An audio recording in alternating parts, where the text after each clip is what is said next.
Você é aquele tipo de pessoa que encara o erro como uma falha monumental? Que cada vez que erra, sente que todos os seus planos realmente não vão dar certo porque você cometeu uma falha grave e não consegue entender aquilo como uma experiência que de repente pode ser positiva? Vem com a gente nesse vídeo que eu acho que você vai curtir a experiência. Eu sou o Alepoli Eu sou a Anne Vaz, e nós somos o Projeto Fênix. a mãe que eu me tornei. Ajuda a resgatar a mulher que eu sou.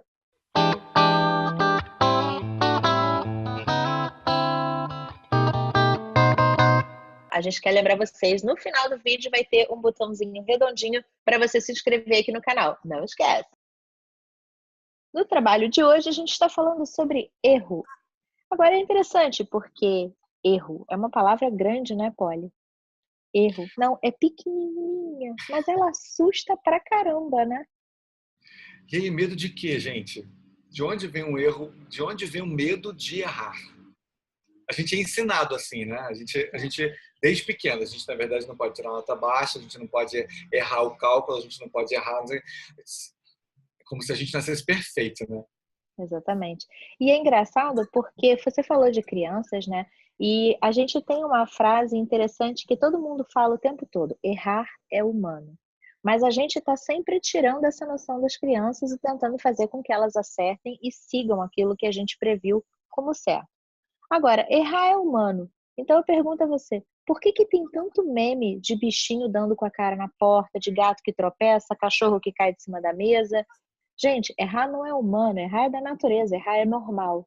E a gente falou sobre as crianças, né, Polly? E por que que é engraçado? A gente tá sempre tolhindo esses pequenos, né? E a gente tem que lembrar que tem a história do mindset que a gente fala o tempo todo, né? Vamos lá. Americano tem uma, a gente comentou isso já num vídeo anterior. Americano pensa de uma forma, os brasileiros pensam de outra, isso é cultural. E de que forma que a gente pode dar um exemplo muito simples? Por exemplo, quando eu vi isso num vídeo, é super interessante, um TED desse da vida, a menina falando sobre fails e tal, não sei o quê, e ela, na verdade, ela estava falando para um público sueco, eu acho, uma coisa assim. Ela estava fazendo um TED, ela é americana, e ela falando que quando ela começou a falar sobre aquilo e tal, não sei o que, as pessoas sempre achavam muito estranho falar sobre erro, como assim? E ela queria dar um exemplo, e o exemplo foi muito simples. Ela falou assim: quando uma pessoa erra e ele é americano, a maneira como ele conduz é a seguinte. Em a maior parte dos povos, ele fala assim: ai, tadinho, meu Deus, coitado, e aí, como é que a gente pode. Não, o americano vai assim: ok, errou? Tá bom. O que você aprendeu com isso? E é engraçado, né? Porque é exatamente isso que você falou. O erro vem embalado num papel negativo, né? Então, assim, a gente já classifica aquilo como uma coisa errada, uma coisa ruim. Então, uma coisa errada não é necessariamente uma coisa ruim se a gente parar para pensar que, na verdade, as crianças, por exemplo, aprendem muito mais rápido do que os adultos, principalmente porque elas não têm esse medo de errar. Aí a gente começa a incutir neles a sensação de que esse erro é negativo, aí a gente começa a introduzir o quê? O medo de errar. Por causa do que a gente falou, você está classificando o erro igual a falha. E na verdade não é. E é isso que o Paulo falou. De repente, a gente poderia olhar para o erro de uma maneira um pouco diferente. Ao invés do erro ser uma falha, ele passar a ser uma tentativa, aonde você está buscando alcançar alguma coisa. E fora que a gente tem que lembrar que muitos erros aí que aconteceram trouxeram coisas boas, né? Às Verdade? vezes, na mesma vida, se a gente parar para pensar em coisas que aconteceram com a gente, né, lembranças que a gente tem de coisas que aconteceram de errado, que não foram como a gente estava planejando, e que a gente ficou assim: ah, meu Deus, isso aqui. De repente, quando você se acalma, você pensa assim: peraí, isso pode ser uma oportunidade. Isso Sim. me abriu uma porta aqui. E aí você, pum, vai e já está em outro caminho. Vendo essa semana um vídeo que a Juju lançou, não sei se o nome dela é assim, é uma youtuber aqui como a gente. Ela falou, ela deu um exemplo super engraçado sobre erro. É, a descoberta da penicilina. Quase que eu errei. Que o cara foi lá, ela falando, né, daquela maneira engraçada dela, que o cara foi lá, resolveu tirar umas fériasinhas e esqueceu um tubo cheio de bactéria. Que aí quando o cara voltou, falou assim: meu Deus, as bactérias! Quando ele foi analisar lá o vidro, lá, sei lá, a lâmina, não sei o quê, ele descobriu que tinha um mofinho lá. e que esse mofinho, as bactérias não chegavam perto. Ele falou assim, nossa, pode ser uma chance de, né, me livrar dessas bactérias. E aí surgiu todo o estudo. A mesma coisa aconteceu com o Viagra, que não Ah, era para ser esse o intuito, era para ser acho que um remédio para o coração, uma coisa assim, e acabou virando outra coisa. Então, ó, tem males que vêm para bem. exatamente. E sabe por que que isso tudo é possível? Porque as pessoas se abrem para a experiência. Porque na hora que acontece o erro, elas não estão presas a esse conceito de caramba, ferrou tudo agora. E aí eu pergunto, por que a gente tem medo de errar? Por que temos esse medo de errar? Se você parar para pensar, o seu medo não é de errar. O seu medo é do julgamento que as pessoas fazem sobre o seu erro. É aquele dedinho, como o nosso amigo fez aí, apontando para você. Isso vem exatamente do que a gente falou, porque quando você era pequeno e você errava, todo mundo apontava, todo mundo corrigia, mas não como uma oportunidade de evolução, e sim como um momento de falha. Aí a gente ganhou esse medo de errar. E a gente fica pensando assim, caramba, se eu errar, vão me julgar. Então, bota o exemplo da gente que produz conteúdo. Vocês acham que a gente está aqui sempre tranquilo produzindo conteúdo? Se a gente começar a ficar aqui pensando, o que vão achar, o que vão achar, a gente não produz nada. E aí a gente tem uma novidade para vocês.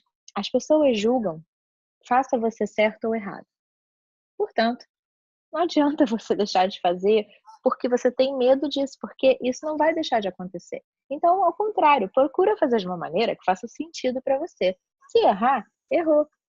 Quer ver um exemplo? Quando as crianças aprendem a patinar, no gelo, por exemplo, aqui onde eu moro, elas vão e aprendem numa velocidade estúpida.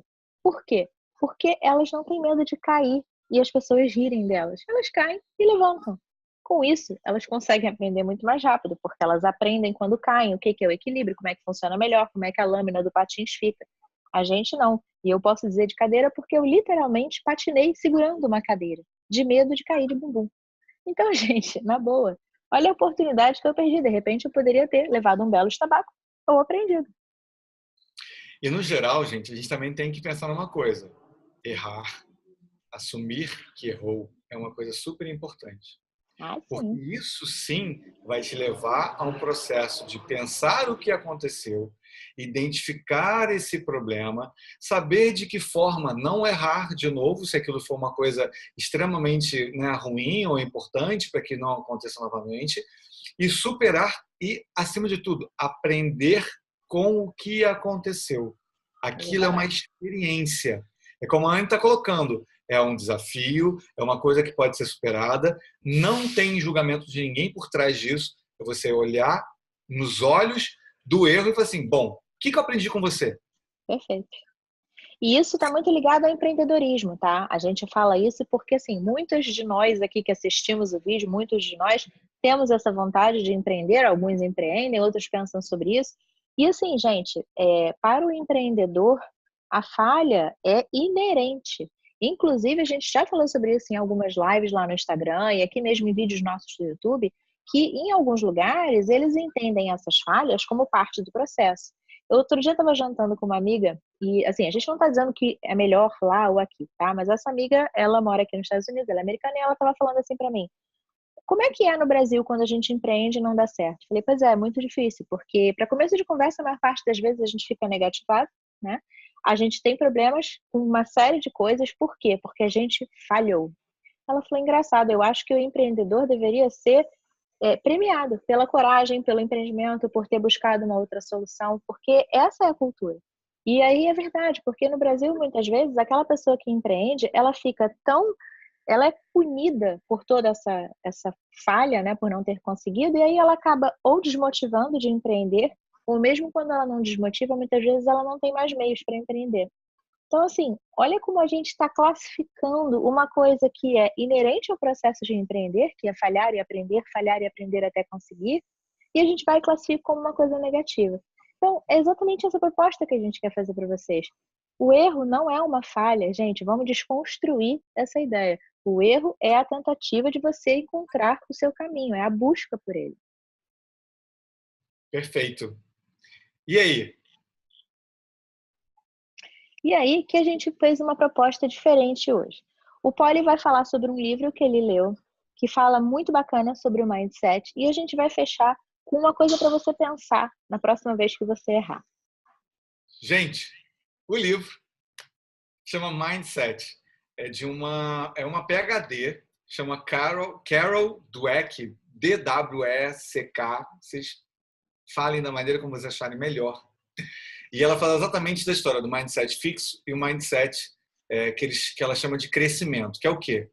As pessoas que pensam da forma do mindset fixo, elas interpretam que as pessoas têm uma inteligência que nasce com elas e que é permanente, né? Não muda. Então, quando você é taxado, né? Naquela história de quando você é taxado, você é criativo, você é inteligente, você é menos inteligente. Não, você é assim, aqueles carimbos que você recebe quando você é pequeno, né? Que nossos avós, nossos tios, todo mundo tem mania de dar. Eles acabam ficando fixados nas pessoas e, dependendo da cultura e dependendo da forma como ela é criada, ela acaba se fixando naquilo. Por isso chama mindset fixo. Então, eu acho que aquilo ali você não muda. Então, são pessoas que, inclusive, têm problemas com desafios, porque elas acham que, a partir do momento que elas começam a falhar, quer dizer que elas não vão aprender mais do que aquilo. Elas chegaram no limite delas. E as pessoas que têm mindset de crescimento, elas encaram essas coisas, encaram os erros exatamente de outra forma, encaram como desafios. Então, quando elas se dão de cara com uma coisa que aconteceu de errado, elas encaram aquilo assim, eu estou aprendendo, vou melhorar. E elas metem a cara de novo, e vão, e até conseguem, agora vou para o próximo passo. Já alcancei esse ponto aqui, vamos lá. Então, é assim que funciona. E o livro é muito interessante, tem vários estudos, vale a pena dar uma lida. Tá? Quem tiver com preguiça pode dar uma pesquisada, tem um TED dela super interessante. Então, assim, quem tiver com preguiça de ler o livro, o TED dela é muito legal, dura 12 minutos, 14 minutos, uma coisa assim. E é isso aí, a minha dica ficou por aí. A gente fecha dizendo exatamente isso para vocês. A nossa proposta de hoje é, gente, pega o erro e torna ele parte da sua trajetória. Erro não é falha, erro é a busca. Então, como que a gente faz? A gente seta os nossos objetivos e foca nele, porque os erros eles vão nos levar até lá. Então, traz esse erro para você, porque ele pode te ajudar muito mais do que você pensa. E todo mundo erra, né, gente? Então, ó. Exatamente, todo mundo erra. Uma coisa importante, pessoal, se você tem uma dúvida, se você tem um comentário, se você achou que esse tema trouxe alguma coisa para você, comenta ou manda uma mensagem para a gente está em todos os cantos e a interação é sempre importante, porque quem sabe você vai trazer alguma ideia nova que a gente possa desenvolver e contribuir de volta. Então a gente está esperando o trabalho e o retorno de vocês, tá bom? Comentem! Um beijo grande e a gente se vê no próximo vídeo. Ok. Então, eu não estou te vendo, você não está me vendo. Não, eu não estou me vendo, você não está se vendo. Então, vamos lá. Na verdade, é falar de uma forma não normal para nós, que falamos o tempo inteiro emendados uma palavra na outra sem respirar. Na verdade, é deixar de ser carioca e botar um tom britânico. Podemos? Hello, it's me. E ela deu o exemplo da penicilina, que foi descoberta. Penicilina. Você falou penicilina. Começando, Ela Estela. começa de agora. Então, gente, esse aqui ao lado é o poli. A Estela falou que eu não posso apontar porque eu sempre aponto para o lado errado. Então, agora eu estou apontando para o lado errado porque eu sei que vai ser o lado certo. Esta é a cadeira vazia de poli, viu, Tela? Como às vezes eu posso apontar. Fala pra gente, Polly, como você faz para o seu cabelo ficar sempre incrível? Bom, eu trato ele muito bem. Ah, tá.